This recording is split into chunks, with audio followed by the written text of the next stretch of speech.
मी Amol Kulkarni sir नाशिकवरून आपल्यासाठी खास आलेले आहेत. ते मानस विज्ञान शास्त्रज्ञ आहेत आणि त्यांचं आपण या ठिकाणी विचार ऐकायलाच पाहिजे.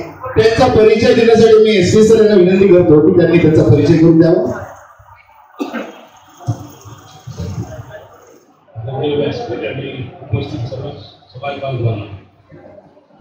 कुलकर्णी सरांच्या परिचयासाठी थांबलेलो आहे. अमोल कुलकर्णी सर हे मूळचे नाशिकचे, MS सायकोलॉजी, नंतर पोस्ट ग्रॅज्युएट हे सायकोलॉजिकल थेरपीज मध्ये झालेलं आहे आणि ह्युमन रिसोर्स मॅनेजमेंट मध्ये पण सरांचं शिक्षण झालेलं आहे, पदव्युत्तर शिक्षण झालेलं आहे. गेल्या 25 वर्षापासून नाशिक आणि नाशिक सभोवताली महाराष्ट्रामध्ये मानसतज्ञ म्हणून सरांची प्रॅक्टिस आहे. प्रत्यक्ष काम करतात. वैवाहिक समस्या असू देत, युवकांच्या समस्या असू देत, उद्योजकांच्या असू देत, या हा विषय सरांच्या प्रामुख्याने मुख्य अभ्यासाचा आहे. 2000 पासून सरांचं काम हे प्रामुख्याने आहे. समुपदेशक, मानसशास्त्रीय आणि आरोग्यशास्त्रीय, शारीरिक आरोग्याच्या संदर्भातलं समुपदेशक म्हणून ते काम करतात.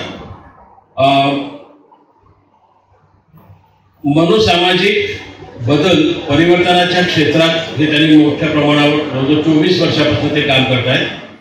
प्रभावी पालकत्व, मानसिक आरोग्य, युवकांसाठी सामाजिक सकारात्मक बदल, विद्यार्थ्यांसाठी शिकण्याची कौशल्य, त्यांना शिक्षणाची पद्धती, अभ्यास कौशल्य, अशा विविध मॉड्यूल्सवर सरांनी 24-25 वर्षापासून काम केलेलं आहे. प्राध्यापकांसाठी, शिक्षकांसाठी, कामगारांसाठी प्रामुख्याने विविध प्रकारच्या प्रशिक्षणावर सर काम करतात. इंटेलिजंट क्वेश्चन, इमोशनल क्वेश्चन याच्यावरही सरांचं काम प्रामुख्याने आहे.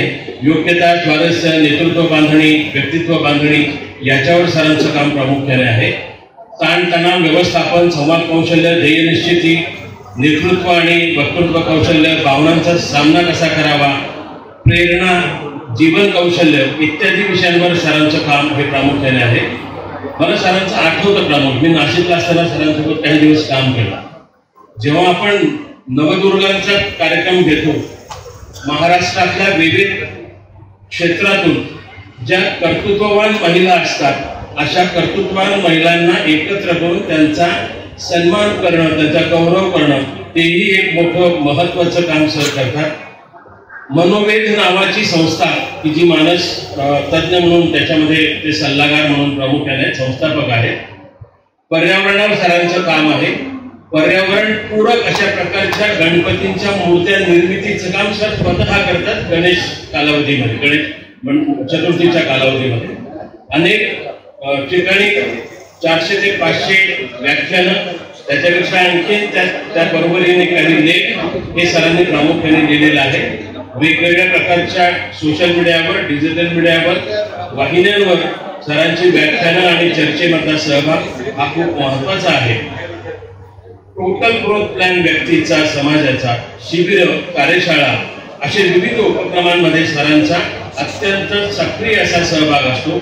घरोघरी मानसिक आरोग्याचा वसा घेतलेले अमोल कुलकर्णी आज आपल्यासाठी सकाळी 6 वाजता नाशिकवरून निघून आपल्यापर्यंत पोहोचले आहेत. मी सरांचं आपल्या सर्वांच्या वतीने स्वागत करतो आणि सरांना विनंती करतो की त्यांनी आपल्या विषयाची मांडणी करावी.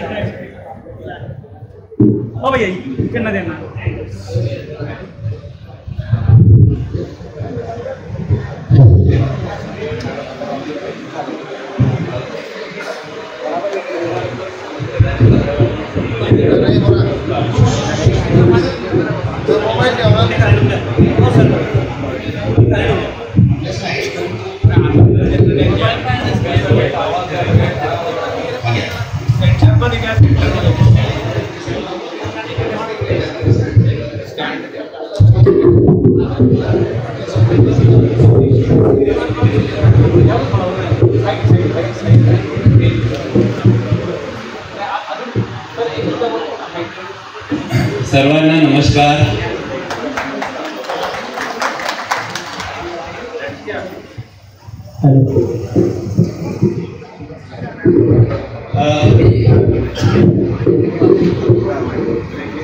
व्यासपीठावरील आणि सभागृहातील सर्वच मान्यवरांना माझा प्रेमपूर्वक नमस्कार.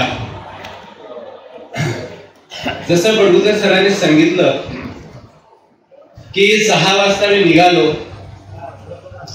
आणि सरही आश्चर्य करत होते, फार लवकर आले हो तुम्ही म्हणे. त्या मनाने इथे बसलो असताना दीप प्रज्वलनापासून मी आलो आणि इथं बसलो असताना जे काही ते घडतंय ते बघत होतो, त्याचा आनंद घेत होतो, खूप छान वाटत होतं. तेव्हा मला मी लवकर का पोचलो असावा याचं उत्तर मिळालं. काय उत्तर आहे? काय उत्तर आहे? मानसतज्ञ म्हणून गेली 25 वर्ष मी प्रत्यक्ष कार्यरत आहे. त्याच्या आधी 7-8 वर्ष मानसशास्त्र या विषयाचा अभ्यास केलेला आहे. अनेक प्रश्न आजही मला पडतात, अनेक गोष्टी मी अजूनही शिकतोय. तुमच्या प्रत्येकाकडून काही ना काही जे शिकायला मिळालंय त्याच्या नोंदी करून घेतलेल्या आहेत, त्या मला कुठे ना कुठे उपयोगी पडणार आहेत माझ्या व्यक्तिगत जीवनासाठी. समाज सुधारण्याचं वगैरे मला काही माहिती नाही, माझ्या सुधारणेसाठी नक्कीच उपयोगी पडणार आहे. मग का मी लवकर आलो याचं उत्तर तुम्हाला देतो. मला नेहमी असं वाटतं अभ्यासाचा, कुतूहलाचा विषय, अभ्यासाचा विषय, पण तो अभ्यास करायला वेळ नाही मिळाला मला, पण आहे नक्की तो विषय. नेहमी प्रश्न असा पडतो की ज्या वाईट वृत्ती प्रवृत्ती असतात, वाईट वृत्ती प्रवृत्तीची जी लोक असतात ती फार लवकर एकत्र जमतात. फार लवकर एकत्र जमतात म्हणजे एवढ्या सभागृहामध्ये आपापल्या वृत्तीची बरोबर एकत्र असते. समाज कुठलाही असतो, ती फार लवकर एकत्र जमतातही, त्यांचं एकत्र जमणं टिकतही आणि त्यांच्या ज्या काही दुष्प्रवृत्तीचे कृत्य असतील, कृती असतील, त्या सगळे ते सोबत करतातही. पण प्रश्न असतो तो चांगल्या लोकांनी एकत्र येण्याचा. चांगली लोक एकदा एकत्र येत नाहीत, आली तर टिकत नाहीत. 4 चांगली लोक एकत्र कशी येऊ शकतात, पण टिकणं फार अवघड असतं. आणि टिकणं तर अवघड असतं, पण त्यांनी एकत्र राहून चांगलं काम करणं त्याच्याही पेक्षा अवघड असतं. आणि या सगळ्याला ज्या मी मगाशी तो मुद्दा म्हणला, वाईट प्रवृत्ती एकत्र जमतात, टिकतात आणि काम करतात, याला अपवाद आपला बडगुजर समाज मला इथे दिसतो आहे. आणि तुम्ही केलेलं काम जे काही आहे खरोखर टाळ्या वाजण्यासाठी मगाशी सांगितलं गेलं कचराही करू नका. टाळ्यांना बऱ्याच प्रकारे वाजतात. मी तुम्हाला 1-2 प्रकार शिकवतो बरं. सगळ्यात जास्त आवाज येणारी टाळी आहे ना, हा तळहात आणि ही 4 बोटं बघा बरं.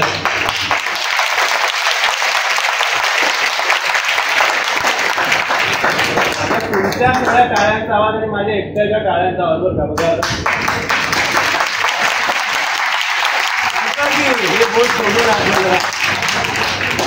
दुसऱ्या आरोग्यासाठी चांगल्या टाळ्या कुठल्या असतात, त्या ऍक्युप्रेशरचं काम करतात. ते म्हणजे बोटाला बोट, पेराला पेर, तळहाताला तळहात, हे सगळे पॉइंट. याचा आवाज खाली येत नाही, मजा येते. बघा मला बघा,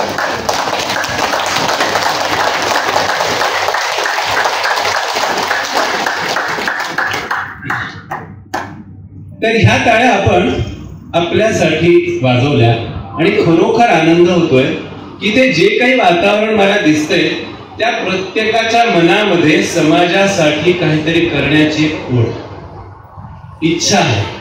सगळेजण प्रतियश आहेत, व्यावसायिक आहेत, शिक्षण संस्था आहेत, सगळ्या गोष्टी जरी आहेत तरी समाजाशी जोडलेली जी नाळ आहे ती नाळ तुटू नये याच्यासाठी इथे बसलेला प्रत्येक जण व्यथित आहे, चिंतित आहे. आणि फक्त व्यथित चिंतित नाहीये, इथे मी काहीतरी ऐकलं की याचा पार्ट 2 पण होणार आहे, ज्याच्यात आपण कदाचित काही रचनात्मक कार्य उभं करू आणि ते काम निश्चित होईल ह्याच्यात मला शंका वाटत नाही. कारण उत्कर्ष मंडळ आहे बडगुजर समाजाचं. या सगळ्या प्रक्रियेमध्ये माझी कुठेही कधीही मदत लागली तर सांगा. डिस्टन्स आता फार काही गोष्ट राहिलेली नाहीये विशेष. सो म्हणून माझी गाडी फार लवकर धावली आणि इकडे येत असताना पहिल्यांदा हा सगळा फॉर्मॅलिटीचा भाग होता. दीप प्रज्वलन झालं, सगळं झालं आणि मग काही बोलल्या. त्याने फार छान केस स्टडीज मांडल्या, प्रस्ताविक झालं. प्रस्ताविक सुद्धा खूप छान. त्याच्यातून तर मला कळालं की नेमका उद्देश काय आहे याचा. आणि त्यानंतर माझ्या लक्षात येतो की तुम्ही प्रत्येक जण जे पोट तिडकीने बोलत होतात त्याच्यातून एक तर मला लक्षात असं आलं बरं का की सगळ्या समस्यांच्या मुळाशी बऱ्याच काही मनोसामाजिक शास्त्रामधल्या गोष्टी आहेत ज्या तुम्हाला मला अजिबात माहिती नसतात. तुम्हाला मला अजिबात माहिती नसतात. त्या गोष्टींमधली एक गोष्ट माझ्या लक्षात आलं की प्रत्येकाला किती बोलायचं होतं, किती बोलायचं. मग हे माझ्यासाठी ऐकायला मला माहिती नाही. त्याची प्रॅक्टिस करताना बिचारे आपले पहिले सदगृहस्थ उठले उठल्या उठले टणटण जाणार. म्हणलं आता त्यांनी काय उठल्या उठल्या बसायचं का काय. व्यवस्थेचा भाग असं करावं लागतं, माझी काही याच्यावर टीका नाही. पण हे आपल्याला वाजवावं लागलं तरी सुद्धा मग एक सदगृहस्थ होते, बोलू द्या ना आपल्याला वेळ उठून आहे. एक गोष्ट याच्यातून लक्षात अशी आली की तुम्हाला मला सगळ्यांना बघा ना कितीतरी बोलायचं.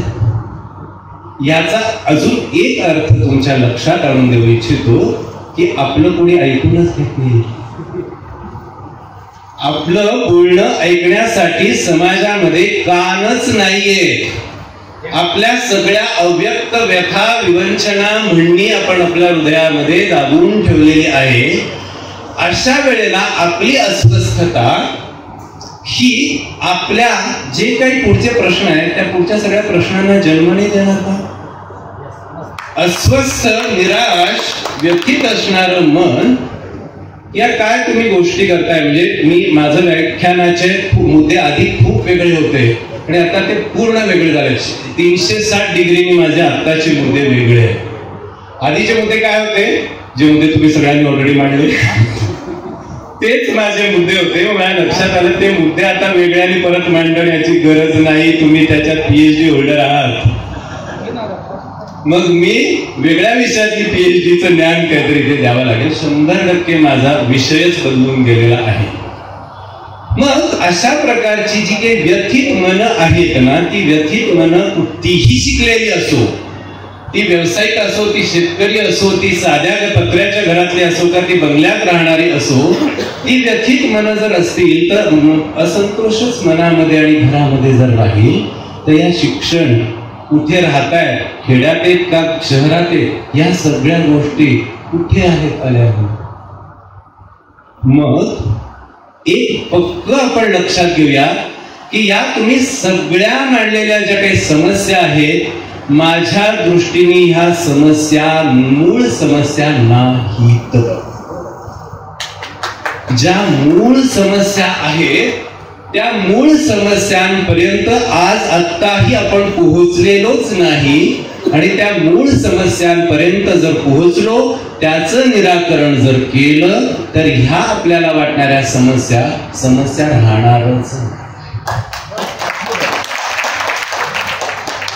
मग नेमक्या ह्या काय गोष्टी आहेत असं मी काय बोलतोय की मग ह्या मूळ समस्या नाही तर मग मूळ समस्या आहेत कुठे, त्याच्यावरती मी थोडा प्रकाश टाकण्याचा प्रयत्न करतो. जी गोष्ट लक्षात यायला लोक 12-12 वर्ष तप करतात.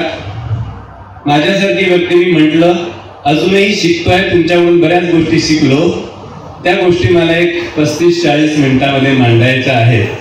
मी निश्चितच माझा प्रयत्न करेन. हे सगळं बोलत असताना मला वाटत होतं की हे सगळं चालू राहावं बरं का, तुम्ही जे काही बोलत होते, कारण मला शिकायला खूप मिळत होतं. मी स्वार्थी आहे तसा शिकण्याच्या दृष्टीने. मग जे मी शिकत होतो त्या शिकण्याचं इथून जाताना मला सर्टिफिकेट मिळणार आहे का, देणार आहे का वडूजर सर तुम्ही मला सर्टिफिकेट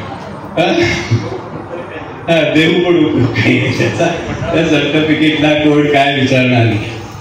मग मी आता जे काही म्हणतो आहे की मी शिकतो आहे आणि मला शिकावं वाटत होतं, बोलू द्या अजून नाही. मग मला बोलवलंय, माझा वेळ, मला कशाला बोलवलं, मी शिकायला आलो. मी इथे बोललो तरी शिकूनच जाणार आहे, नाही बोललो तरी शिकून जाणार आहे. मला इथे टणटण वाजलं तरी माझा काही अपमान बिपमान होत नाही. मी जाताना आनंदानेच जाणार आहे.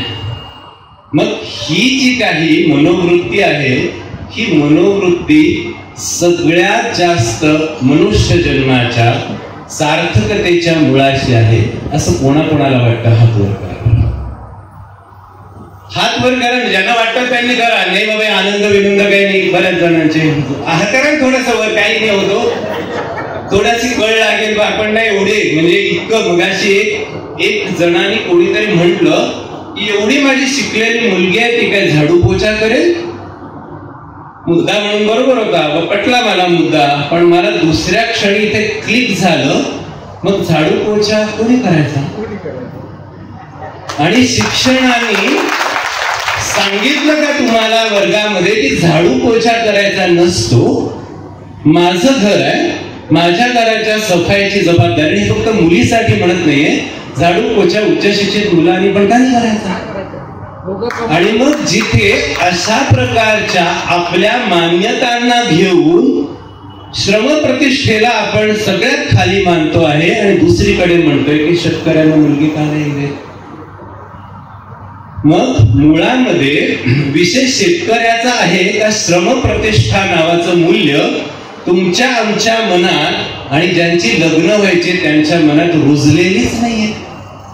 आणि अशा अनेक गोष्टींची रुजवण जर झालेली नसेल तर शिक्षणाचा तुमच्या आज जीवन जगण्यासाठी काहीही उपयोग नसतो. शिक्षणाचा उपयोग जीवन जगण्यासाठी कधीही नसतो हे आपण लक्षात कधी घेणार. हे तुम्ही आम्हीच आहोत. 10वी-12वीच्या नंतर नीटचे, जेईचे महागडे 3-3, 2-2 लाखाचे क्लासेस आपणच लावतो का नाही? कोणत्या ब्रांचला जायचं या मुलाला विचारलं तर नाही, ते आता रिझल्ट वरती ठरवूया. 12वीला असे छिन्न विचिन्न केस झालेला मुलगा ठोकून भागून रात्री माझ्याकडे आणतात, कारण सगळे क्लासेस झालेले असतात. मला रिक्वेस्ट करतात, सर तो खूप बिझी, त्यांना जरा फ्रस्ट्रेशन आलंय आणि थोडं करिअर गायडन्स पाहिजे. रात्री 9:30 वाजता तो छिन्न विचिन्न केस झालेला मुलगा माझ्याकडे येतो. त्याच्या चिंता करणारे आई वडील, हे लग्नाला याच्या बरंच पूर्वीचं वर्जन आहे बघ, मुलाचं असो का मुलीचं असो. आणि मग चिंता करणारे आई वडील बाहेर बसतात. मी त्याच्याशी बोलतो, एक प्रश्न त्याला विचारतो की अरे किती मार्क मिळाले प्रिलियम्सला? 95 अबव. आता किती मिळतील? सर 98 तर मिळतीलच. आणि मग मी त्या स्पोर्ट्स मध्ये सुद्धा मार्क मिळायला गेलो होतो, त्यामुळे 5% त्याचे वाढतील. तर मग मी 99 to 100 पर्यंत. बरं, मग एवढं सगळं करून तो मगाचा प्रश्न की अरे तुला कोणत्या ब्रांचला जायचंय, काय करायचंय नेमकं ते ना आता बघू ना, मार्क मिळण्यावर ते ठरवूया. बघा, रात्री 9:30ची वेळ. गेले कित्येक वर्ष ऊर फुटेपर्यंतची धावपळ करतोय तो मुलगा. ती धावपळ करावी याच्यासाठी वित्त पुरवठा, चांगले क्लास शोधून देणं, हे सगळं आई वडील करतात एका दृष्टीने. धावपळ जे बाहेर चिंताक्रांत बसलेले आहेत. मग पुढे काय करायचं ह्या प्रश्नाचंच उत्तर त्याच्याकडे नाही. मग माझ्या पुढे प्रश्न आहे की आपण नेमकी ही ऊर फुटेपर्यंतची धावपळ कशासाठी करतोय ते त्यालाच माहिती नाही, ते तिलाच माहिती नाही. आणि ही नुसती धावपळ करत चालली. आणि ह्या व्यवस्थेला तुम्ही आम्ही जबाबदार नाही. तुम्ही आम्ही जबाबदार आहोत का नाही? तुम्ही आम्ही जबाबदार आहोत. ह्या प्रश्नांच्या मूलभूत असणारे हे खरे प्रश्न आहेत की नेमकं आपण शिक्षणाकडे काय म्हणून पाहतो. आयडियली शिक्षण हे प्रत्येक व्यक्तीच्या व्यक्तिगत विकासाचं एक उत्तम साधन असणं हे सगळ्यात महत्वाचं आहे. कोण शिक्षणाकडे या दृष्टिकोनातून पाहत आहे? आणि दुसरं जे काही आहे की त्या शिक्षणाच्या बळावरती नोकरी मिळावी, त्याचा व्यवसाय करता यावा, किंवा शेतीसारख्या ज्या आपल्या नैसर्गिक व्यवसायाच्या मध्ये तंत्रज्ञानाचा, शिक्षणाचा वापर करून त्याच्यामध्ये प्रगती करावी, म्हणजे अर्थार्जन करावं. हा दुसरा शिक्षणाचा उपयोग आहे. पहिला जो आहे तो व्यक्तिगत विकास. माणूस म्हणून संपूर्ण मूल्य व्यवस्थांनी परिपूर्ण होणं शिक्षणाचा, विकासाचा हा पहिला भाग आहे. आज शिक्षणाकडे आपण या दृष्टिकोनातून बघतोय का? आणि मग मगापासून मी ऐकतोय की मुलं शिकली, मुलगी शिकली, मुलं शिकली, का नाही त्यांनी शिकावं? शिकावं. ती कशी शिकली तेही मला माहितीये. सायकोलॉजिस्ट आहे मी. शेवटच्या वर्षाला वायवामध्ये त्या टीचरनी इतकं खुश वाक्य बोललो होतं, तू बापा जन्मत काही करू शकणार नाहीस. ते इतकं जिव्हारी लागलं होतं, धायडा रडत होते, कसे बसे वायवा दिले. अशी शिकलेली. हो का?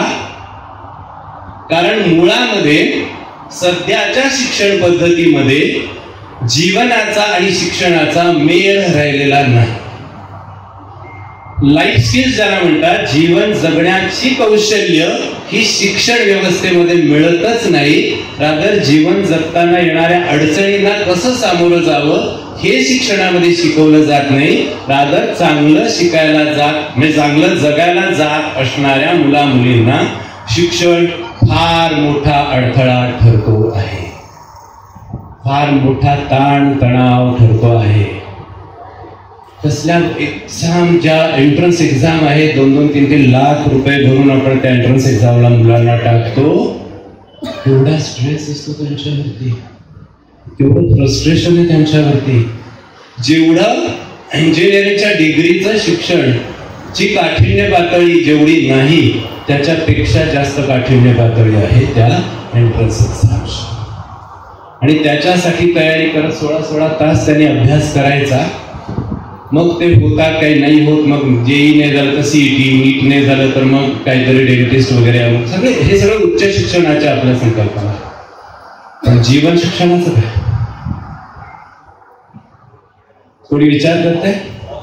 आणि मग जेव्हा लग्न आपल्याला करायचं आहे, तसं शिक्षण ही जीवनातली प्रत्येकाची व्यक्तिगत विकासाची पायरी आहे. It has nothing to do with the society. काय करायचंय ते सगळं मी बाकी सगळ्यांना मी काय शिकलोय, मी माझ्यासाठी शिकलो ना. पण आपल्यासाठी आपलं शिक्षण हे प्रतिष्ठेचा विषय ठरतो आणि पत्रिकेवरती आवर्जून शिक्षण लिहिलं जातं. पत्रिकेवरती गुण नाही लिहिले जात की हा मुलगा मनमिळाऊ आहे, हा निर्व्यसनी आहे, हा सत्यवचनी आहे, ही मुलगी पण ह्याच सगळ्या गुणांची, असं लिहिलं जातं का? ते लिहिलं जाणं कर सोडा. आज तुमच्या सगळ्यांचे जेही काही पोटतिडकीने तुम्ही प्रश्न विचारत होते ते सगळे रास्त आहेत. पण मला त्याच्यातून पडलेला प्रश्न असा होता की म्हणजे लग्न करताना लग्न तुम्ही व्यक्तीशी करताय का शिक्षणाशी करताय? लग्न तुम्ही बॅकग्राऊंडशी करताय का? तर 2 व्यक्तींचे लग्न होत आहे.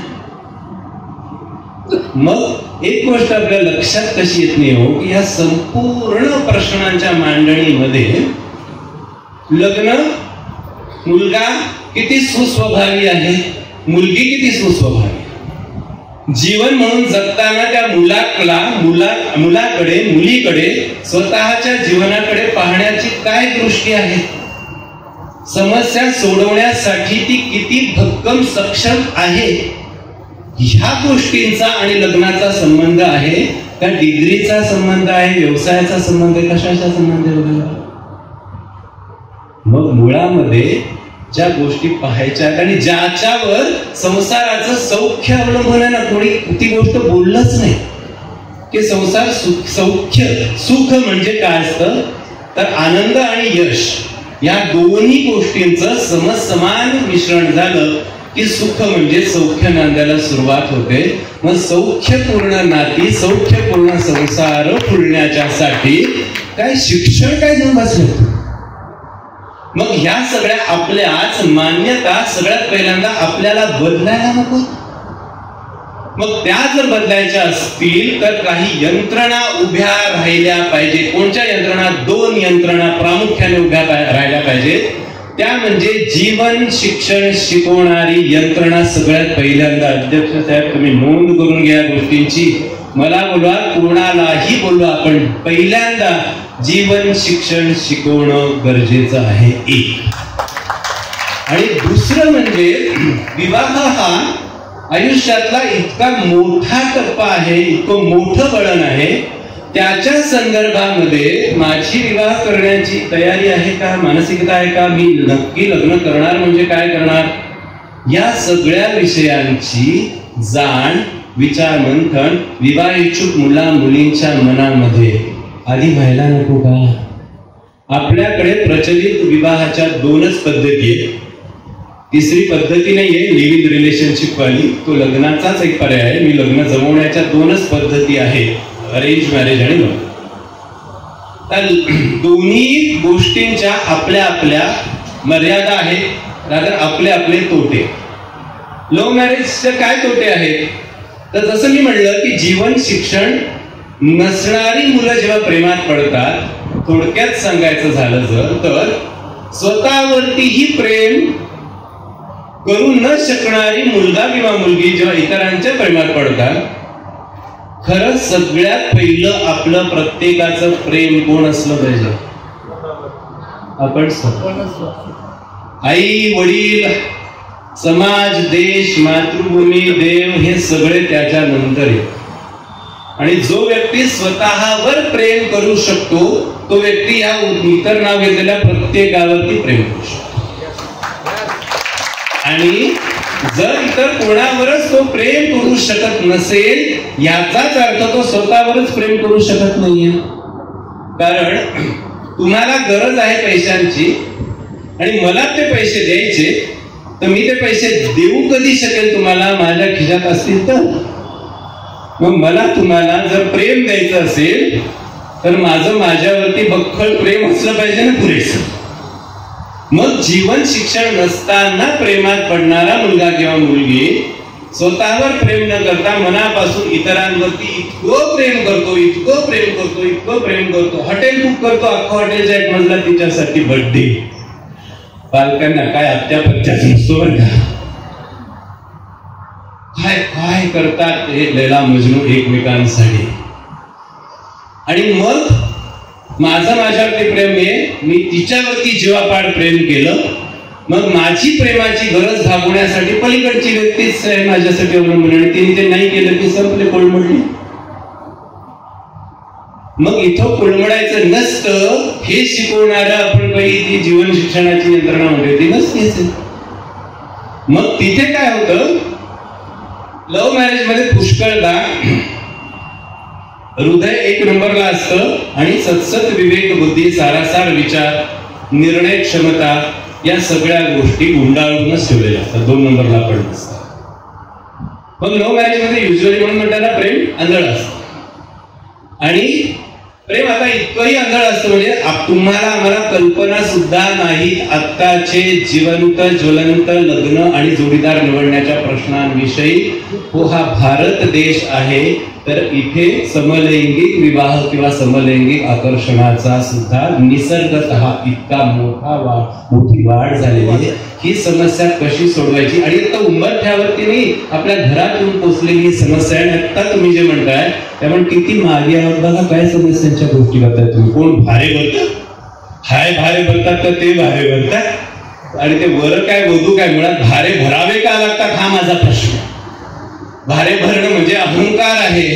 अहंकाराच्या विरुद्ध आत्मप्रतिष्ठा, आत्मसन्मान, अस्मिता नावाची गोष्ट असते. सेल्फ एस्टीम त्याला म्हणतात. की कशाशी खातात कोणाला माहिती. कुठल्याही शाळेत शिकवली जात नाही, कुठल्याही कॉलेजात शिकवली जात नाही, डिग्री घेतली, शिक्षण घेतली. मग लव्ह मॅरेज आंधळ असतं, त्याचे आपले हे सगळे तोटे असतात. तिथे मध्यस्थ कोणी नसतं. दोघांचं वाजलं फाटलं तर मग जायचं कोणाकडे? ते म्हणतात आता तुमचं तुम्ही बघा, आम्हाला विचारू केलं. तरी मी सांगत होतो, चांगलं झालं तर नाही म्हणणार ना, तरी मी सांगत होतो. तरी मी हा अहंकाराचा, म्हणजे मला जर वेळ मिळाला तर मी ना मीचे वेगवेगळे प्रकार असतात, ते प्रकार तुम्हाला सांगेन. अरेंज मॅरेज मध्ये काय होतं?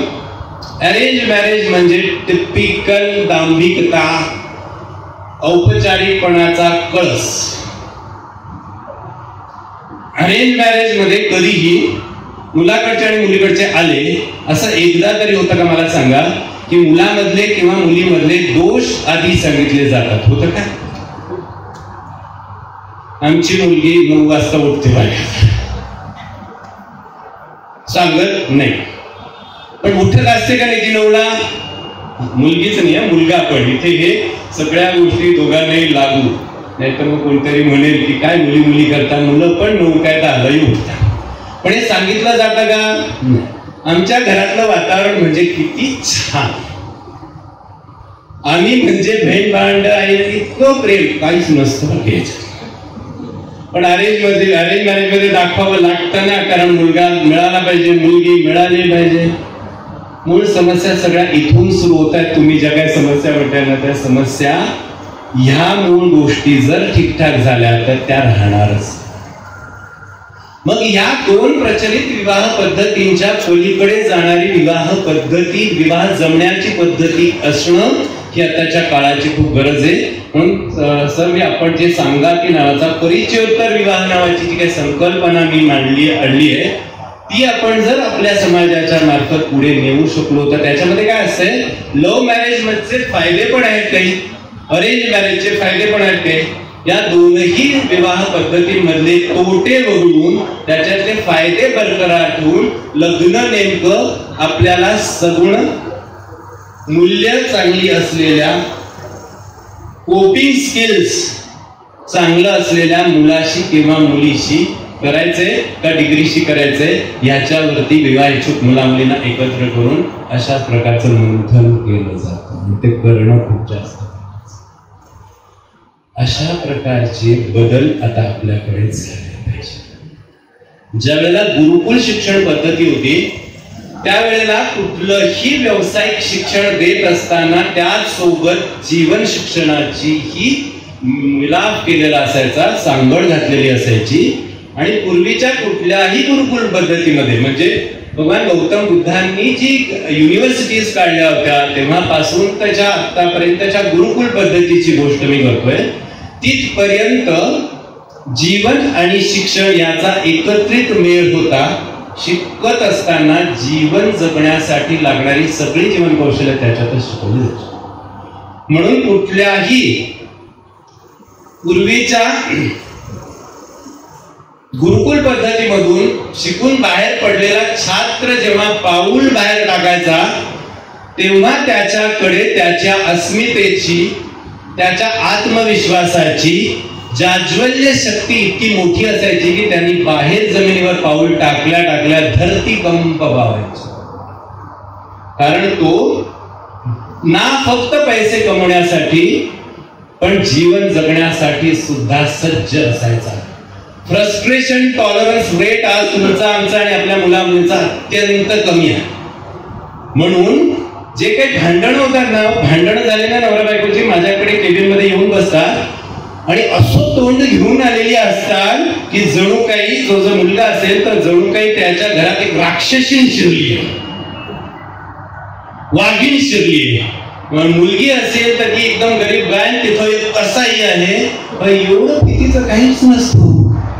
आपले इगोच एवढे मोठे असतात, आपला फ्रस्ट्रेशन टॉलरन्सचा रेटच इतका म्हणजे इतकं आपल्याला फ्रस्ट्रेशन सहनच होत नाही, ते शिकवलंच नसतं.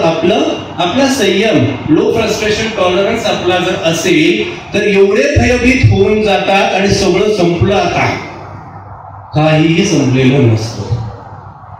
समजून घेणं छोट्या मोठ्या गोष्टी. तर मग ह्या गुरुकुलातून बाहेर पडलेला छात्र बाहेर पडतोय तेव्हा धरणी कंप पावायची. आणि आता कुठल्याही विद्यापीठामधून डिग्रीचा सर्टिफिकेट घेऊन बाहेर पडणारा तरुण तरुणी जेव्हा बाहेर पाऊल ठेवतात तेव्हा कंप त्याच्या पायाला फुटलेला असतो. कुठे नोकरी करू, इंटरव्ह्यूला काय विचारतील, इंटरव्ह्यूच्या आधी पॅनिक अटॅक्स येत असतात. मला सांगतो आमच्या व्यवसायाची फार चलती झालेली आहे. खरंच ही आनंदाची गोष्ट नाही. निश्चितच छोट्या छोट्या लहानपणापासून म्हणजे इतक्या मनोसामाजिक बदल इतके सपाट आणि इतके वेगाने होत आहेत. कधीही म्हणजे 10 वर्षाचा मुलगा जो 5वीत आहे, 4थी 5वीतल्या मुलं तुम्हाला आम्हाला ऍडल्टहुड सिरियस डिप्रेशनचे पेशंट बनवून येतात. आणि विचार करा, मला 5वीचा मुलगा म्हणतोय की मला ना घरात राहवतच नाहीये, राहावंसच वाटत नाही, मला जगावंसच. 5वीतला मुलगा, वय वर्ष 10. आपण हाच 5वीतला मुलगा, आपण जे बोलतो ना, तो लग्नाला येणार असतो, तो शिकणार असतो, तो या सगळ्या गोष्टी आहेत. इथपासून त्याचा नकारात्मकतेचा जर प्रवास चालू असेल तर गुण्या गोविंदानं सुखानं कुठल्याही व्यक्तीसोबत राहता येते. भगवान गौतम बुद्ध त्यांची वृत्ती प्रवृत्ती आणि अंगुलीमाल त्याची वृत्ती प्रवृत्ती, किती फरक होता, किती फरक होता. काय घडलं त्या 2 क्षणांमध्ये? व्यक्ती जेव्हा स्वतः उच्चतर मूल्य व्यवस्थांची धनी असून विकासाच्या उन्नत अवस्थेची ध्यास लागलेला असेल, त्याचं स्वतःचं परिवर्तन जर झालं असेल विकासाच्या दिशेने, त्याच्या सान्निध्यात येणारा कुठलाही व्यक्ती आपोआप ट्रान्सफॉर्म होतो. आणि आपल्याकडे जे अस्वस्थ मुलं मुलींची जी काही जोडपी आहे, मुळात मनातच ते किती अस्वस्थ आहे. त्यांचं ना त्यांच्या स्वतःशीच नातं निर्माण झालेलं आहे, स्वतःवरतीच असंतोष आहे. तो काय समोरच्या व्यक्तीला स्वीकारणार आहे, त्याचं समोरच्याशी काय नातं, ते काय नाळ जोडली जाणार आहे. लक्षात येते मी काय बोलतोय ते? मी तोंडाने बोलतोय, मानेनी नाही. लक्षात येते मी काय बोलतोय ते? पटतंय का? मग ह्या सगळ्या गोष्टी म्हणजे हे ना, अक्षरशः तुम्हाला सांगतो की ही जी काही गरज आहे, इतकी मोठी गरज आहे, याला मी एकटा पुरा पडणारा नाही. आणि माझं हे मार्केटिंग तर अजिबातच नाही. ही गोष्ट आहे, प्रत्येक वेळेला माझ्याकडे ज्या ज्या काही केसेस येतात, त्या केसेस नंतर रात्र रात्र मला झोप येत नाही. आत्महत्या, घडोघडी आत्महत्याचा विचार येणारे. ह्या सगळ्यावरती मगाशी जे आपण म्हटलं, तर सगळ्यात महत्वाचा पहिला जो काही मुद्दा आहे तो म्हणजे तुम्हाला मला, जसं सेल्फ एस्टीम ह्या शब्द मी उच्चारला. कोणी हा शब्द पहिल्यांदा ऐकला त्यांनी हात वर करा. सेल्फ एस्टीम, हात वर करा ना, बिनधास्त हात वर करा. आता एवढ्या लोकांनी, जवळपास 40% लोकांनी हा शब्द पहिल्यांदा ऐकला. आता पूर्वी सुद्धा हा शब्द तुमच्या आमच्या आई वडिलांनी ऐकला होता का? नाही. पण त्यांच्यामध्ये सेल्फ एस्टीम होती. ती कशी आली होती की मगाशी ते एकत्र कुटुंब पद्धतीचं तुम्ही जे सांगितलं ना, ते वेगवेगळ्या, म्हणजे फक्त एकत्र कुटुंब पद्धतीतूनच आली होती असं नाही, पण सगळ्या शिक्षण पद्धती. पूर्वी तुम्हाला मलाही माहिती होती, पूर्वीचे मास्तर आणि आताचे सर फरक, हाणायचे मारायचे, पण ममता होती का नाही, तळमळ होती का नाही. आताच्या याच्यात ते तळमळ आहे, पण अशी लिमिटेड स्वरूपाची. मग ते हाणायचे गुरुजी जरी, तरी सुद्धा ते लागायचंच नाही विद्यार्थ्यांना. कारण ते जे काही हंडलं मारलं जायचं, त्याच्यामध्ये त्या आत्मीयतेची जी काही नाळ होती, ती नाळ सेल्फ एस्टीम शिकवायची. आज पोराला एवढासा हात लावला तर त्याला इथं लागत नाही, त्याच्या इथं आणि इथं लागतो. हा एक वेगळा मोठा विषय आहे. आताच्या पिढीचा ब्रेन जो काही आहे तो इतका इव्हॉल्व्ह होतो. मी हा स्वतंत्र विषय आहे, हा समजून घेणं पण खूप गरजेचं आहे की तो जो काही इव्हॉल्व्ह होतोय त्याला आपण पुढे पडू शकणार नाही आहोत. मुलांना मुलींना लग्नच करायचं नाही आजकाल. कोण लग्न करेल हा विषय कोणीच मांडला नाही. फार मोठी समस्या आहे, त्यांना लग्नच करायची इच्छा नाही. Relationship okay, live in relationship okay, पण मग लग्न केल्याच्या नंतर त्यांना वाटतं की आपण बंधनामध्ये येणार, जबाबदाऱ्या येणार, कमिटमेंट पाळावी लागणार, लग्न हवं पण या कुठल्याच गोष्टी शिकलो ना, उच्च शिक्षित आहोत ना, याला उच्च शिक्षण म्हणतात का? मग एक अत्यंत महत्वाची मूलभूत गोष्ट अजून मी सांगतो. माझ्या घड्याळाकडे बरोबर लक्ष आहे, अजून 5 मिनिटं माझ्याकडे. एक मूलभूत गोष्ट मी तुम्हाला सांगतो, ज्याचा विचार करायला जरी आपण, म्हणजे तुमच्यातले 10% जरी प्रवृत्त झाले तरी मी म्हणेल माझं नाशिकहून इथे येणं सफळ झालं. काय गल्लत होते आपली, इतके आंधळे झालेलो होत आपण. समाज आंधळेपणाने ज्या प्रवाहामध्ये सुटलाय त्या प्रवाहाचे नकळत आपण असे भाग होऊन गेलेलो आहोत, आपल्या नकळत विदाउट चॉईस. आपल्याला फुरसतच नाहीये विचार करायला, थोडं थांबायला की हे सगळं बरोबर चाललंय का नाही, मी याचा भाग होऊ का नाही, हे कळायच्या आत आपण त्याचे भाग होऊन चाललेलो आहोत. काय मूलभूत प्रश्न? तो मूलभूत प्रश्न असा आहे की तुम्ही आम्ही चुकतोय कुठे बघा.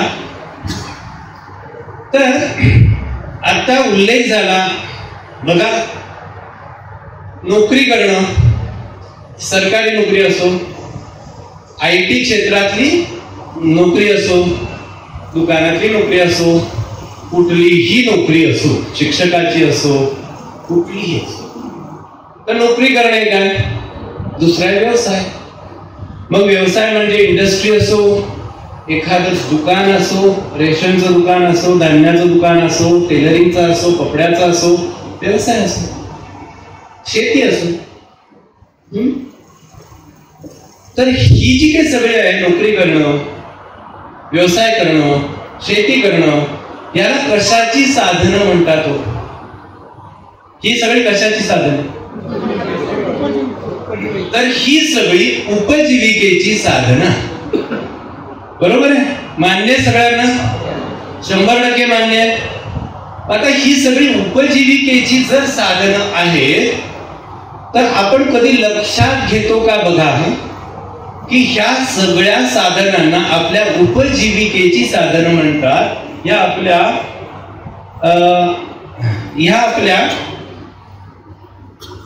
उपजीविका. आता या शब्दाकडे पाहूयात आपण. संधी शब्द आहे, 2 शब्दांचा एकत्रित शब्द आहे आणि ते 2 शब्द आहेत उप आणि जीविका, उपजीविका. पटतंय? काय चुकीचं बोलतोय? मग या उपशब्दाचा अर्थ काय?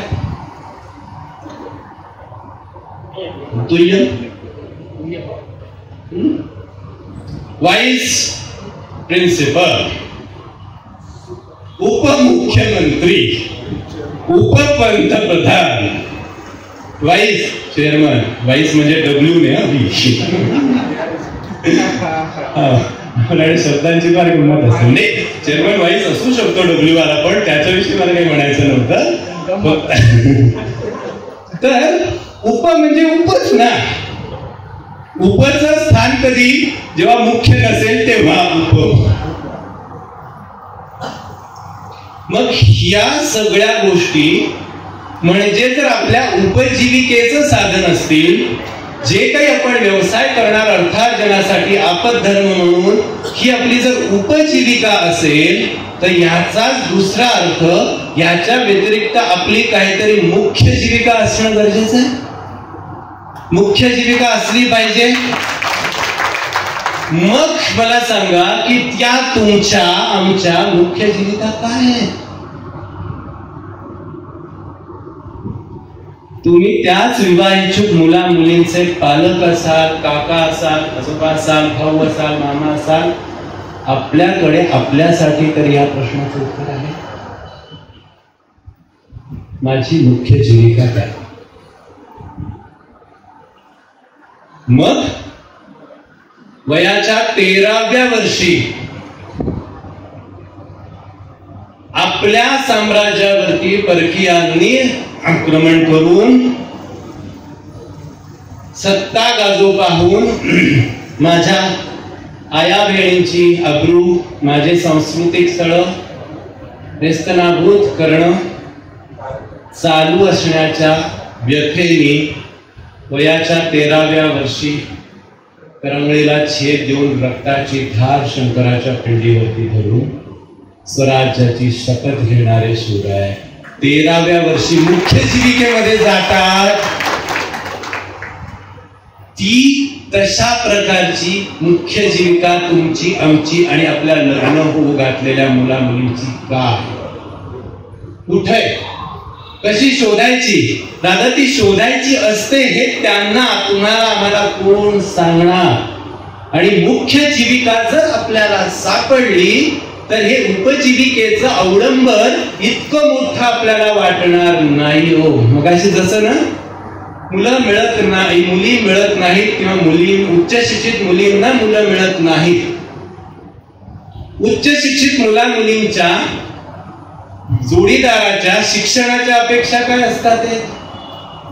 सुस्वभावी चालेल, शिक्षण काहीही अशा असतात का? नाही. मग उच्च शिक्षण घेतलं म्हणजे लग्नाच्या मार्केटमध्ये इतकं माझी व्हॅल्यू वाढवून घेतली तर मग डिग्रीच पाहिजे. 2 डिग्र्यांचं लग्न आहे, 2 डिग्र्यांचं लग्न आहे. एखाद्याची मुख्य जीविका जर ज्याने त्यांनी शोधली, म्हणजे हे शोधणं फार मजेचं काम आहे. त्याच्यासाठी सेल्फ एस्टीम ही अत्यंत महत्वाची नीव आहे जी आपण पहिल्यांदा ऐकली. आत्मप्रतिष्ठा त्याला म्हणतात. आणि आत्मप्रतिष्ठेच्या विरुद्धार्थी काय आहे किंवा विरुद्ध काय माहिती का? इगो, अहंकार. अहंकाराचेही 2 प्रकार आहेत असं मी सांगतो. आपल्याला एकच प्रकार माहिती असतो, स्वतःला लय शान समजणं म्हणजे अहंकार, इगो आपल्याला माहिती असतो. तो हा प्रकारही अहंकाराचा आहे. पण माझ्या अनेक या अभ्यासावरून थिअरीज तयार झाल्या. त्या थिअरीज मध्ये इगोचा माझा फुल फॉर्म आहे error in grasping one self is ego. स्वतःला शोधण्यामध्ये झालेले अडथळे किंवा चुकांनी इगो निर्माण होतो. मग दुसऱ्या प्रकारचा जो काही इगो आहे तो इगो आहे स्वतःला कमी समजणं. हा पण एक प्रचंड मोठा इगो आहे. मग एकीकडे स्वतःला अतिशहाणा समजणं आणि एकीकडे स्वतःला खूप कमी समजणं, दोघही इगोची रूप आहे.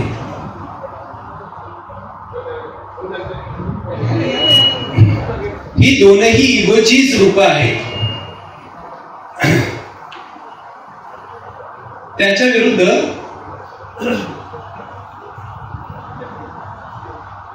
तुमचं सगळ्यांचं लक्ष माझ्याकडे असेल की मी बोलणार नाही ना? तुम्ही म्हणताय बोला म्हणून बोला.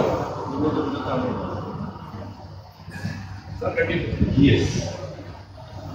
हा, माझी थोडीशी एक छोटी अट असते की जोपर्यंत सभागृहातल्या मॅक्झिमम लोकांचं लक्ष आहे, कारण मी तुमच्याशी बोलायला आलोय, तुम्हाला जर ऐकायचं असेल, ऐकायचं जेव्हा तयार असेल तेव्हाच मी बोलणार, नाही तर मी नाही बोलत. म्हणून मी थांबलो.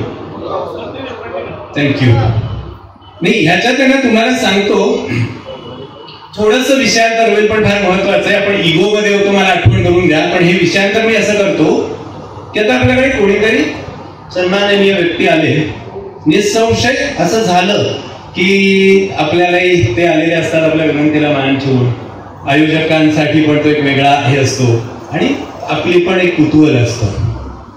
पण ते सगळं होत असताना दुसरे काय होतं माहिती का? मी ज्या जीवन कौशल्याची गोष्ट करतोय ना, त्या जीवन कौशल्यामध्ये आपल्या स्वतःच्या मनाची एकाग्रता, ही एकाग्रतेची फार मोठी परीक्षा असते.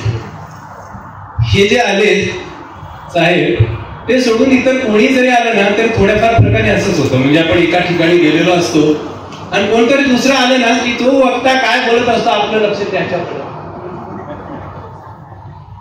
तो बसूच तर त्याला असं वरतून खालतून त्याच्या आर्थिक सांपत्तिक परिस्थितीचा अंदाज घेण्याचं आपलं मन फार काम करत असतं.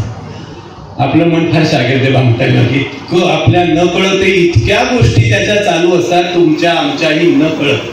आता या सभागृहामध्ये साधारणतः 5 व्यक्तींचे पाय आहेत ना अशा हलतात, त्यांना माहिती पण नाही काय. आता पाहिलं बघायचं अरे पाय हलतात टून टून टून टून टून टून टून टून.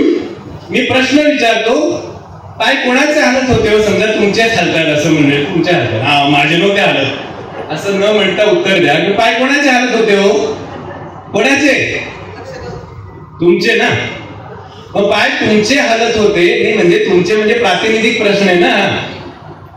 आपल्या आत्ता नव्हते हालत, कधी कधी टुनटुन हालतातच. तर पाय कोणाचे हालत होते? तुमचे. पण मग ते पाय हलवायचे आहे असं आपण ठरवलेलं असतं का? ठरवलेलं असतं का? मग आपले पाय हलतायत हे आपल्या लक्षात आलं असतं का? सेल्फ अवेअरनेसच्या पातळीवरती आपण अशी आहोत बघा की आपले पाय तुटून तुटून हलतायत, आपण ठरवलेही नाहीये ते हलतायत हेही आपल्याला माहिती नाही, पण हलतायत. आणि पुढची गंमत तुम्हाला सांगतो की हे पाय हलतायत ना, हे पाय हलण्यासाठी लागणारी जी काही एनर्जी आहे, युनिक कॉस्मिक एनर्जी, ती कोणाच्या शरीरातली जाते? आपल्या शरीरातली जाते. ती कशासाठी लागणार असते? जेव्हा बायको भांडणार असते ना त्यावेळेला सत्सद विवेकाने घेण्यासाठी हीच एनर्जी लागणार असते. ही ती बायकोकडे नसते जे आपल्याकडे नसते. आपण स्फोटक बनतो कारण आपल्यामध्ये पुरेशी एनर्जीच नाहीये. ती एनर्जी कोण देतं? जसं मी मगाशी म्हटलो की मला इथे थांबवलं तरी मला आनंद आहे, बोलू दिलं तरी आनंद आहे, नाही बोलू दिलं तरी आनंद आहे, तुमचं ऐकायला मिळालं तरी आनंद आहे. मग ह्या पॉझिटिव्ह इमोशन्सचा जितका जास्त अंतर्भाव आपल्या मनामध्ये असेल, जसं तुम्ही सांगत होता पॉझिटिव्ह थिंकिंग, अगदी बरोबर आहे. पॉझिटिव्ह थिंकिंगने येणाऱ्या पॉझिटिव्ह भावना आपल्या शरीरातली एनर्जी वाढवतो आणि जी एनर्जी आपल्याला जीवन जगण्यासाठी आवश्यक असतं. आणि हे जे इगो आहेत ना दोन्ही प्रकारचे, ते दोन्ही प्रकारचे इगो एनर्जी काढून घेतं. एक इगो स्वतःला शहाणं समजणं आणि दुसरा इगो तो आहे, या पहिल्या प्रकारच्या इगोला आम्ही मोगॅम्बो इगो म्हणतो, मोगॅम्बो खुश व्हावा. आणि दुसरा जो इगो आहे स्वतःला कमी समजणं, तो देवदास टाइप ऑफ इगो. मेरा जीवन कोरा कागज कोराइच रह गया, जो भी कुछ चुकून माकून लिखा था वो भी आंसुओं के संग बहेच गया. आम्हाला कोण विचारतंय, आम्हाला काय किंमत आहे, असं स्वतःला कमी मानणाऱ्यांचा इगो फार मोठा असतो. त्याच्या विरुद्ध असते सेल्फ एस्टीम. मग या सेल्फ एस्टीम वाढवण्यासाठी की काय असते समजून घेण्यासाठी आपण काम नको का करायला पाहिजे? मग आता मुख्यतः आपली जीविका काय आहे समजून माझं व्हिजन, माझ्या जीवनात आपण प्रत्येक जण जन्माला आलेलो आहोत, काहीतरी हेतू आणि काहीतरी कारण घेऊन जन्माला आलेलो आहोत. ते कारण शोधून त्याच्यासाठी कार्यरत राहायचंय, ही माझी मुख्य जीविका असली पाहिजे. आणि हे करत असताना आपदर म्हणून खायला पोटाला लागतं, राहायला लागतं, कोणाला 40 इंची लागतो, कोणाला 38 इंची चालतो, कोणाला 101 इंची लागतो टीव्ही. त्याच्यासाठी जेवढं आपल्याला वित्त पाहिजे ते उपजीविकेतून मिळवायचं असतं, पण हे आपण लक्षातच घेत नाही. तुम्ही आम्ही आणि तुमची आमची पोरं उपजीविकेलाच आपली मुख्य जीविका बनवून मूळ फुटेपर्यंतची धावपळ करतात, पण शेवटी उपजीविका ही उपजीविकाच असते. मुख्य जीविकेचा जोवर आपल्यापर्यंत अभाव आहे, आपल्याकडे अभाव आहे, तोपर्यंत तुम्ही आम्ही मानसिक अनारोग्याने ग्रस्त होणार आहोत. मग लग्न काय टिकेल? नाही लग्नाचं तरी तुम्ही ना सगळेजण म्हणाले की सोय तरी असते घटस्फोटाची. लग्नामध्ये आई वडिलांची घटस्फोट घेता येतो का? भावा बहिणीशी घेता येतो का? पण आजकाल ती सोय नसली तरी तोंड पाहत नाही. म्हणजे हा प्रश्न फक्त पती पत्नीच्या नात्यातला राहिलाय का मला सांगा बरं? हे हेवे दावे, हा द्वेष मत्सर, हे इंटरपर्सनल कॉन्फ्लिक्ट जे आहे ते प्रत्येक दोन व्यक्तींमध्ये नाही आहे का चालू? मग मुळात तिथे आंतरवैयक्तिक संबंध कसे जोपासायचे त्याच्यासाठी ना ते सगळंच, म्हणजे तुम्ही म्हणले त्या सगळ्या गोष्टी अगदी बरोबर आहे ना. त्याच्या मुळाशी ही गोष्ट आहे की आयांचा इंटरफरन्स वाढलाय, सगळ्याच पालकांचा वाढलाय. म्हणजे आणि हा फक्त मुलीकडच्याच असं नाही, हा त्या दोघांचं. जसं मी मगाशी म्हटलं की शिक्षण हा माझ्या व्यक्तिगत आयुष्याच्या विकासाचा टप्पा आहे, तसं लग्न देखील माझ्या आयुष्यासाठीच्या विकासाचाच टप्पा आहे ना. आणि मग त्यांनी म्हणजे पुनरुत्पादन आहे, संगोपन आहे, चांगली पिढी घडवणं आहे. आणि मग त्याच्यामध्ये जसं तुम्ही म्हणालात की चला ते समाजामध्ये झालं तर उत्तम. पण आता ना हे तुम्हाला मला खूप जास्त रोखता येणार नाही. मग अशी तो बहिष्काराचा विषय जो निघाला ना तुम्हाला कुठेतरी थोडासा फटकला, कारण हे होणं शक्य नाही. ज्या पद्धतीने समाज बदलतो आहे, म्हणजे विचार आणि मुद्दा म्हणून तो ठीक आहे हा, पण हे उत्तर नाहीये, कारण की या गोष्टी होत राहणार. आणि हे आजचा नाही, आपण आर्य समाजापासून पाहतोय, महाभारतापासून पाहतोय की वर्णसंकर ह्या गोष्टी होत जातात, होत राहतात. खरं तो आनंदी, तो आणि ती एकत्र आनंदी राहते आहे ना, हा आपला फक्त आनंदी राहता आहेत ना असं नाही, तर आपल्या आजूबाजूच्यांना आनंदी ठेवतायत ना. त्यात मुलाच्या वेळी पण आले आणि मुलीच्या वेळी पण आले ना. मग ह्या आनंदी राहण्याची कला त्यांना शिकवायला नको का? मग मुलं मुली ते जे म्हणलं ना की मुळात घाबरूनच जातात, इतके इन्सिक्युअर होतात आणि मग अगं आई तुला माहिती का आज ना असं असं झालं, त्याची आई असं म्हणाली, त्याचे वडील असं म्हणाले, तो असं म्हणाला, असं झालं, मग तू काय केलं? मी काय करणार? मग तू असं करायला पाहिजे, तू तसं करायला पाहिजे, तू तसं करायला पाहिजे, तू तसं. आता तू असं कर, आता तू तसं कर, असं चल मी करून बघते, बघून बघते अमुक. तर याच्यामध्ये मुलं मुली आपल्या आई वडिलांना आपल्या गोष्टी सांगणार नाही का? सांगणार नाही का? मग त्यांनी सांगूच नाही असं म्हणणं चुकीचं आहे. त्यांनी जरूर सांगावं, पण आपण त्याला फक्त ऐकावं आणि तिला बळ द्यावं की बाई तुझ्यावरती किंवा बाबाने तुझ्यावरती माझा विश्वास आहे, तू निभावून देशील. कुठलाच सल्ला देत न बसता एक ना फार मोठं सायन्स पुढे चाललंय जगामध्ये, लॉ ऑफ अट्रॅक्शन.